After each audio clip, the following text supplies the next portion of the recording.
Welcome to the Franchise Woman Podcast, where passion and purpose collide, profits are made, and relationships forged. I'm Rebecca Monet, CEO and Chief Scientist at Zoracle Profiles, along with my co-host, community advocate, speaker, author, and entrepreneur, Tracy Kawa. Now, our very special guest today is Tim Arpin. Tim is currently the Vice President of Franchise Development for ServiceMaster Brands in Atlanta, Georgia.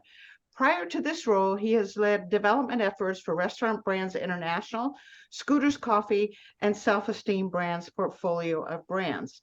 Tim has worked on brands both small and large, and his expertise in building and executing franchise development strategies across multiple industries, which is a lot of what I want to talk about today with you, Tim, with these multi-brands. But welcome to the show.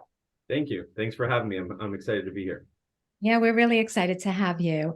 I am so excited to hear how you actually got into franchising, because it seems like you were in franchising straight out of college, which we never hear that.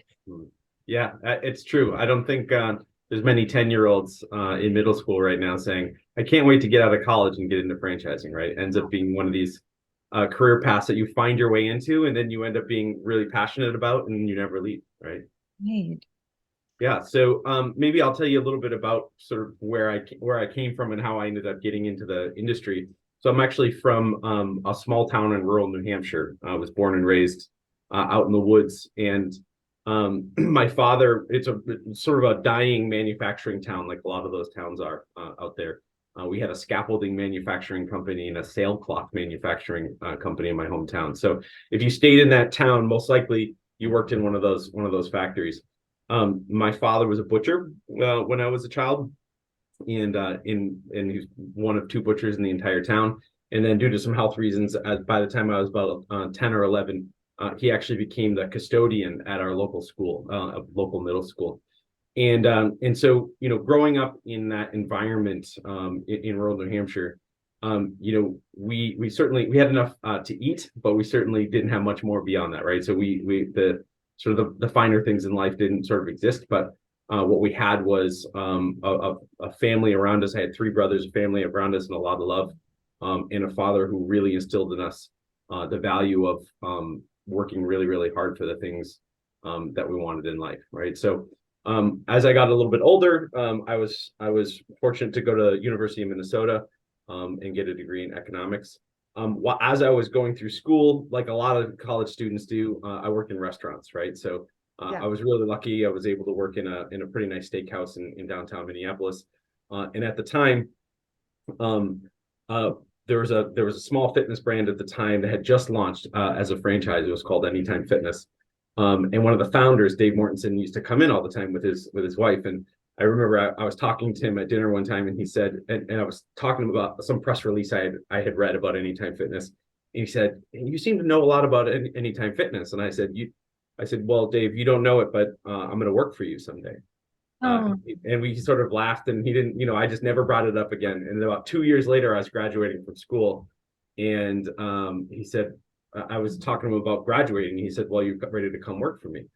And I was like, well, yeah, obviously. And he said, well, I can't just hire you, but I can get you an interview. And very, very fortunately, I got the job out of school. I started as a business consultant, right? So I didn't know anything about running gyms, but I could read a P&L, and I had just, got a degree in economics. So I was helping the franchisees understand how to run the business side of the business. And that's really where the spark for my passion for franchising took off, and I've never really wanted to do anything ever since. So it's been because I was able to do. I'm still a relatively young guy, but because I was able to get into it right out of school, my franchise years are pretty long for my relative age. So for your age, yeah. I love this story. And as you know, Tim, I study human behavior, human performance, basically. And there's such a correlation between someone who's had humble beginnings and combine that with this work ethic, and again, they'll rise to the top, right? It doesn't matter where you start. It matters where you you. And I find it interesting you decided to study economics. Mhm. A fascinating study in and of itself.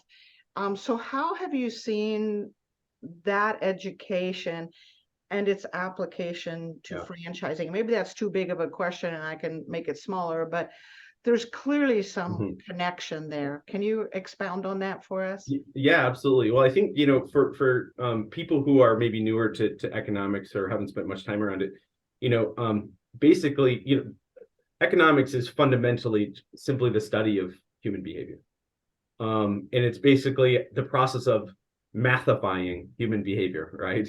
But at the end of the day, the entire endeavor is to understand why people make the decisions that they make, right? And so when you get into franchising, there's no better example of trying to figure out why people make the decisions they make than being in franchising. But it's really interesting. I didn't know that in the time I was in school. I just knew I was fascinated by the topic. And I've always been fascinated by why people make the decisions they make, and the choices that are in front of us. And I think one of the things that I realized very quickly in school, and I'm not sort of special for it. A lot of people have this thought before me, but the reality is that there are a set of foundational assumptions that need to be true in order for a true free market economy to exist, right? So one of those is no collusion between big organizations. One of them is no price fixing and no signaling. One of those is free entry and exit into markets if you want to start your own business and get into a marketplace. But if you look across the industry and you look at say the cellular phone industry or the airline industry or any of these large industries, you realize that none of those assumptions really hold true anymore, right? These companies collude all the time. They price fix all the time. Try starting your own cellular company. It's basically impossible. There's no free entry and exit into that market. And this isn't necessarily, it's not an indictment on the free market. This is a necessary outcome of competition over time, right? And so what you end up entering into in this sort of the phase that we're in from an economy perspective is we're not in necessarily a free market right now anymore. We're in a monopolistic competitive environment, right? And what that means is you have really large firms that dominate big sectors of big industries, and you see this sort of whittling away or this watering down of the ability for small business owners to enter into the marketplace. And so I left school with this sort of vague understanding, and I think at that time it was really showing up more as angst, right? At that time in my life, right? And I was so fortunate because very quickly when I got into franchise, sort of the light bulb went off for me in the sense that I've said, geez, now this is the answer, right? In many ways, because this is the opportunity where somebody who has been sitting in a cubicle for 20 years, working really hard and saving their money, can enter an industry that they don't know anything about, that they're really passionate about. But if they're hardworking, if they have grit, if they are humble and willing to learn, and they have a customer service centric mentality, we can be the 1,000-pound gorilla at their back as a franchisor, and they can go compete in that monopolistic environment, right? And so in many ways, when franchising is done well, it is one of the last great bastions of the American dream. And it's every time, I've been very, very fortunate. I've been part of literally thousands of franchise deals, and every single time I'm reminded of that. And when a franchisee opens a location or starts a franchise with you, and those good things happen for them and their family and their community, it's just about the best feeling in the world, right? And so I feel really, really lucky to be so tied to my why in what we do. And I think that if you look at the marketplace in general, the value of franchising and what that means just gets more reinforced every day, right? So this is going to become even more important as we step into the future. Wow. That is amazing. What I find fascinating is that the two of you are like bookends. Rebecca looks at human behavior from the actual like emotion and behavior side of it. And you studied human behavior from the math side of it, the number side, the statistics. That's incredible. And then when you were in school, you heard or identified or understood or began to understand the problems with that. And then when you stepped into franchise, it sounds like you recognize franchise as the solution to the problem that you studied in school, which is so interesting. Yeah. It is interesting. And it's one of the reasons why I've loved working with Rebecca and frankly, Zoracle over the years with several organizations is much like myself, Rebecca and the Zoracle tool set is not about gatekeeping, right? It's not about saying, keep the sheep and get rid of the goats, right? What Zoracle about is helping understand people so that we can understand our franchisee partners and what makes them tick. Why do they make the decisions that they make? How do we engage with them in a way that is meaningful? So that we can ignite in them the passions that they need to be ignited to be a successful business owner, right? So I think that is something, frankly, in my experience, that some other people in franchise development, when they look at a personality profiling or a psychographic test, similar or the same as Oracle, where they get it wrong a little bit, where they think this is an opportunity to sort of gatekeep, and these are the good ones and these are the bad ones, when really it's a lot more nuanced than that, right? It's really about understanding how people think the way that they think and why they think the way they think, which gives us an opportunity to deepen our connection with them, which deepens our partnership. Yeah. It probably also connects with you on the values level too. That's right. Right? Because you have these strong values that were instilled in you by your dad growing up and seeing, the value of hard work and just committing to your why, as you were saying earlier. Right. And Zoracle Profiles highlights those values. That's right. So you automatically know if somebody's compatible with your brand. Very Exactly. cool. And a great mentor of mine used to say, strategy beats tactics, but culture beats strategy for breakfast, or eats strategy for breakfast. Right? And understanding that everybody that you're doing business with that is culturally aligned with you is tantamount. So I love the word mathified. I wrote it down because I didn't know that was a word, but It's probably not. I probably made it up. Is now. Right. So it's fascinating to me because what you're talking about, us moving from what was a true free enterprise system to a more monopolistic way of doing business, and how franchising kind of bridges that gap and keeps that entrepreneurial spirit alive, but provides more that monolithic way of looking at things.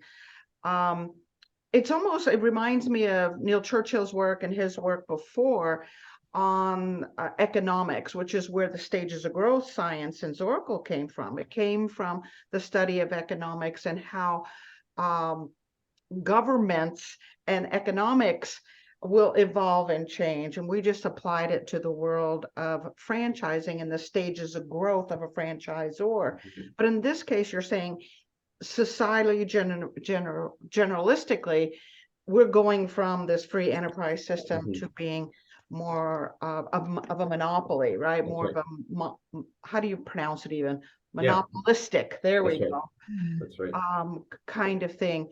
So how does if you could define your passion, your why, and how it plays out in today's world and in franchising, what is your why clearly defined, and how does it impact what you're doing? Yeah, that's a great question. And I think, and just to clarify too, and I think and you sort of intoned this a little bit too.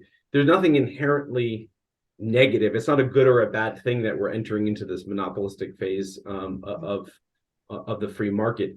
This is the natural outcome of competition. It is. The purpose of competing is to defeat those which you're competing with, and become bigger and stronger and bigger and stronger and bigger and stronger until you dominate, right? And that is sort of the inherent outcome of this great experiment we call the free market, right? And so it's how do we then work with that within the constructs of being a small business owner or from a societal perspective. So I'll say this, sort of coming full circle to my why. My why is to create upward mobility for Americans to improve their lives, the lives of their families, and the lives of their communities. Boom. If I get out of bed every morning with that mission and the mission to serve our franchisees, everything, and I make the decisions that I make throughout the day that we all have to make in our business, through that lens, good things happen, right? When I start to make decisions that are maybe more focused on what is the immediate good for the firm over the franchisee, or what is good for me, right? That's when bad things happen, right? Yeah. But when we wake up and we say, how do I serve our franchisee every day, in helping them create upward mobility for themselves and their communities and their families, good things happen for the firm and good things happen for me. It's just funny how that works, right? So if you look at the brands that I've been involved with, I've been very, very lucky that I've been involved with a lot of brands that hold that as a truism, right? One of the reasons why I was very attracted to working with ServiceMaster brands in particular, is, our mission statement is to make everyday heroes more heroic, right? And if you think about our host of brands, Merry Maids, residential cleaning, ServiceMaster Clean, people who come in and clean your building when you're not there and you never see them. Yeah. ServiceMaster Restore, right? They do water mitigation and disaster recovery. 2 Men in a Truck, the people who come and help you move. These are service-based brands, right? These are people that aren't asking for fanfare. These are people that aren't asking to be, to be movie stars. What they're doing is spending their life in service of others, and looking to improve the lives of their family and their community in the process. Which is mirroring your why, your purpose under the ServiceMaster exactly. brand. Yeah. And as the other thing that's kind of a consistent with you is you got involved with these multi-brand, what we call hybrids, long before it was really popular, right? Yeah. Today, we're starting to do more of that, where these brands are coming together to take advantage of the resources and to leverage, right? So they're becoming, more hybrid type of franchises. But you got involved early on. What have you learned, and what can you share with a franchisor that could help them during this transition into more of a monopolistic or a hybrid type of business? Yeah, that's a wonderful question, and I appreciate you asking it. I think the first thing to know, especially if you're a franchisor that's considering diversifying into a multi-brand portfolio, the first thing is it can be done, and it can be done well, right? The second is to understand is it cannot be done as a side hustle. And I'll let me elaborate on what I was saying. I think there is a very distinct line between under-resourced and economies of scale, right? And I think that line gets really blurry really quickly for a lot of multi-brand franchise organizations. And it's difficult. So I'm not sort of casting shade on anybody who's struggled with that. But the reality is, standing up a brand or growing multiple brands, they need to have dedicated resources, or resources that really deeply understand the nuances of each brand, while also cross-leveraging resources where you can, designing center of excellence or having a shared service model, right? Right. So I'll give you a great example. ServiceMaster Brands is a great example. We have dedicated resourcing and coaching and systems and processes for all of our brands. However, I oversee a center of excellence, right? So I oversee a shared service for franchise development. But I don't have one salesperson that tries to sell 4 different brands, because it's hard enough to understand one brand and to do it with excellence, right? Because to really understand a brand at a level that you need to be able to work with an investor to help them understand if it's the right fit, it's a lot, right? And so flowing down within my organization are dedicated resources for each brand, even on the franchise development side, right? And so it's about really taking the time to slow down and understand what needs to be specialized versus what can we truly have as a shared service, is really important. So I've seen it done where it's sort of, and for lack of a better term, side hustled and said, yeah, we'll just kind of bolt it on to what we're doing with these big brands, and then we're sort of bolted on and they flounder and can't understand why. But if you think about it, anybody who has founded a franchise brand and really spooled it up, right? Less than 100 or less than 5% of franchises ever break 100 units. Why is that? The reason is there's a whole lot of reasons. One is a lot of franchises probably weren't necessarily designed to be franchises in the first place, but also it takes an incredible amount of effort. It takes an incredible amount of focus. It takes an incredible amount of investment, right? Most franchises don't break profitability for 100 units, right? And so you're constantly putting that money back into the franchise. So you have really successful franchisors who say, okay, we've got this one really large brand. Let's add on a small one and it'll sort of just happen, right? Magically, because we've done it before. But sometimes it's easy to forget the collective obsession the organization had with making that first brand successful, right?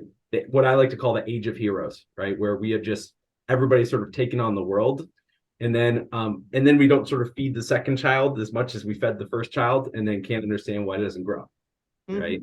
But when we think about multi-brand, you also remember there are a lot of things that can be done from a similar perspective. There are certain baseline things that can be the same across all brands, and those things can be sort of FP&A and accounting, HR, generalized HR and benefits and those types of things, right? So you can really create a lot of economies of scale. But I would just caution anybody who's in the space, don't quote unquote economies of scale your way out of the specialization that is needed in order to grow your brands effectively. Yeah. So each brand has to have its own identity or subculture, or let's just say the way they position themselves with their services has to stand alone. But then it does benefit from this umbrella of the multi-brand, where we can share maybe in some legal services or marketing services or HR services, but it's still a brand that stands alone in many, many ways. So the economies of scale, we don't want to go too crazy there, because now it's all vanilla, right? And there's no individual flavor to, not that there's anything wrong with vanilla ice cream, but there's that thing. Exactly. In finding your way to where those lines are in the different areas of the business takes some time, right? And you're gonna skin your knees in certain areas, and that's okay, right? That's part of the learning process. We actually, our CEO at ServiceMaster Brands, Greg Weller, and I were having a conversation recently, and he said something really profound. He used to work with a really large organization in the sort of landscaping lawn care space, and he acquired many brands when he was with them. And he said, listen, first of all, when we would acquire brands, we didn't buy fixer-uppers, right? We would buy good brands that were really well run and people who knew what they're doing. But then secondly, and this is what really struck me, he said, when we would buy them, we were almost obsessive about not messing with them, right? And instead of saying, we're smarter than you, let me tell you how to run your business that clearly you were already running well. Instead, it was, make sure you don't mess with them and find out what we can learn, right? What are they doing well that we can learn and integrate into the rest of our systems? And so it's a more of a bottoms up approach than top down approach. And that's how you successfully integrate a multi-brand into a large multi-brand system. But it's also it's harder to do, and it's not the way that most organizations go about it.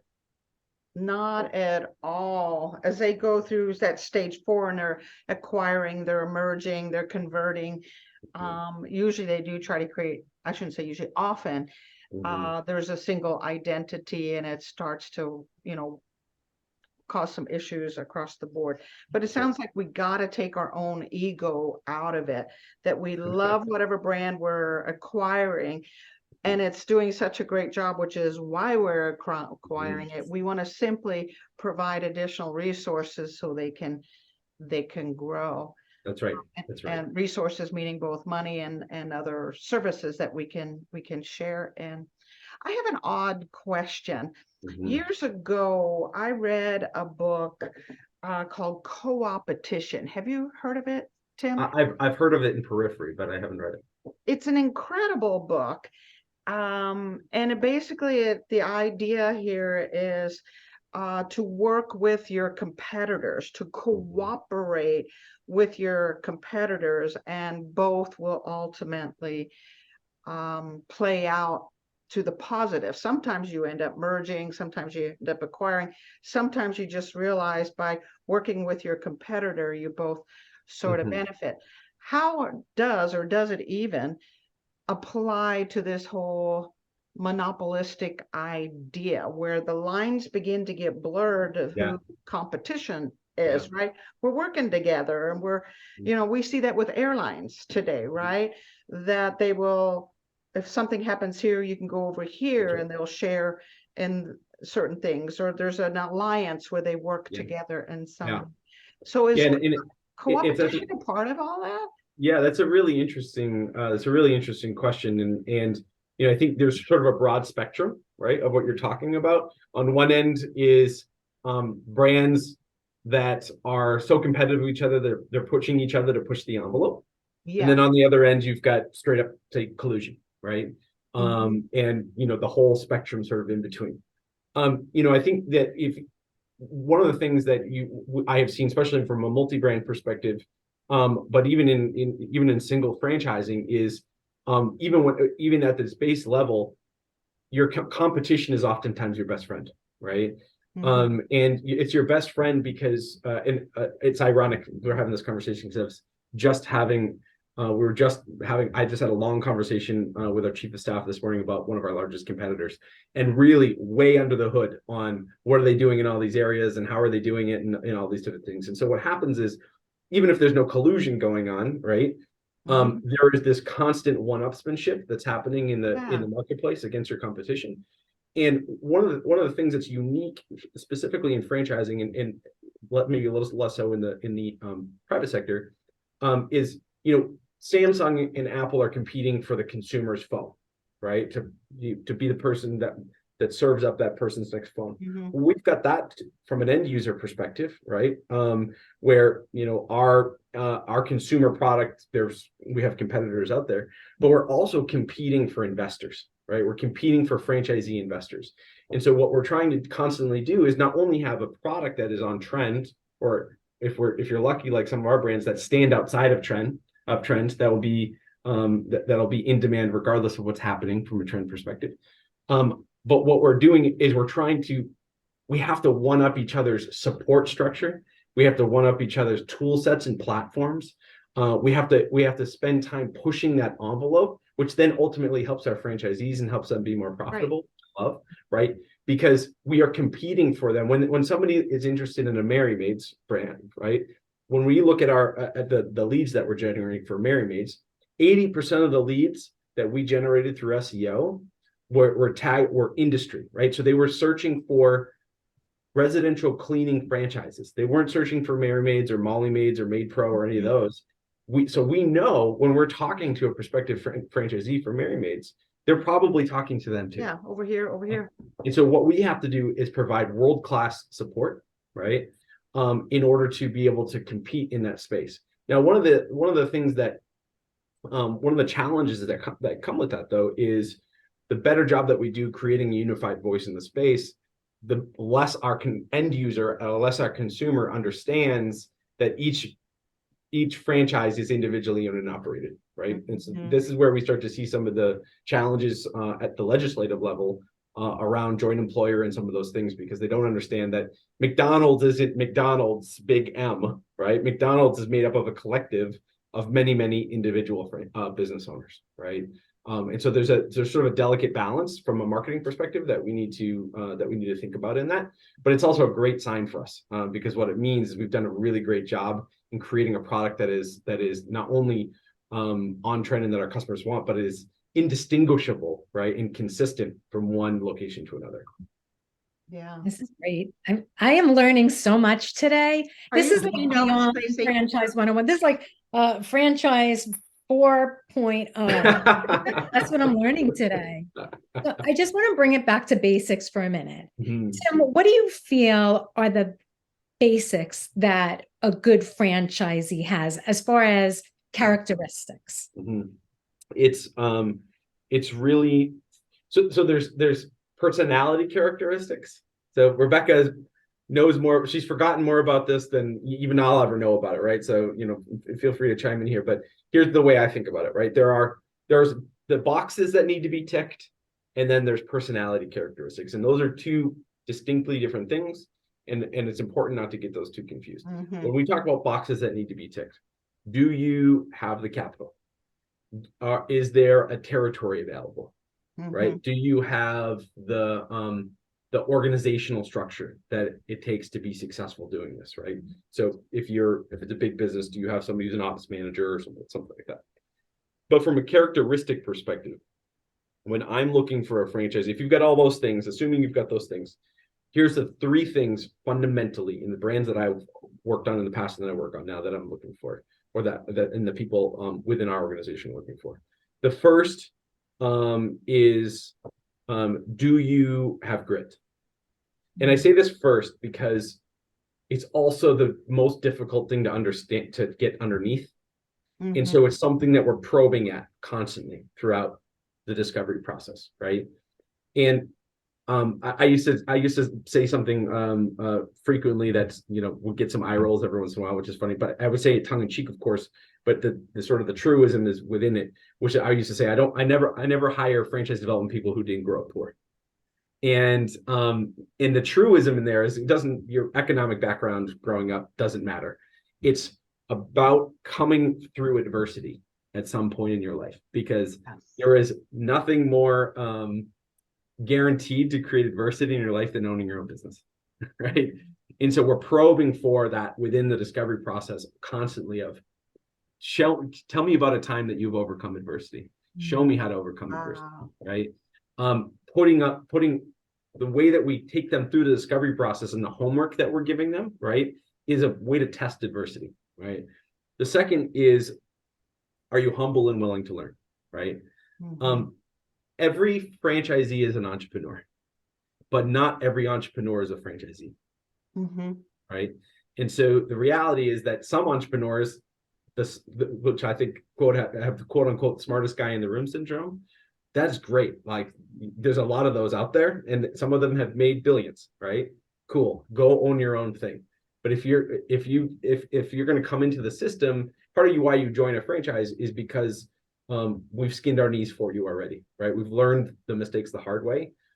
If you're on a call with one of my franchise development people and you spend the first 30 minutes telling us all the things we're doing wrong and how you're going to make it all better, you're probably not a good fit for the franchise organization. Not because they don't have any great ideas, it's because every time they're told what to do or they disagree with something, it's going to be a challenged relationship, right?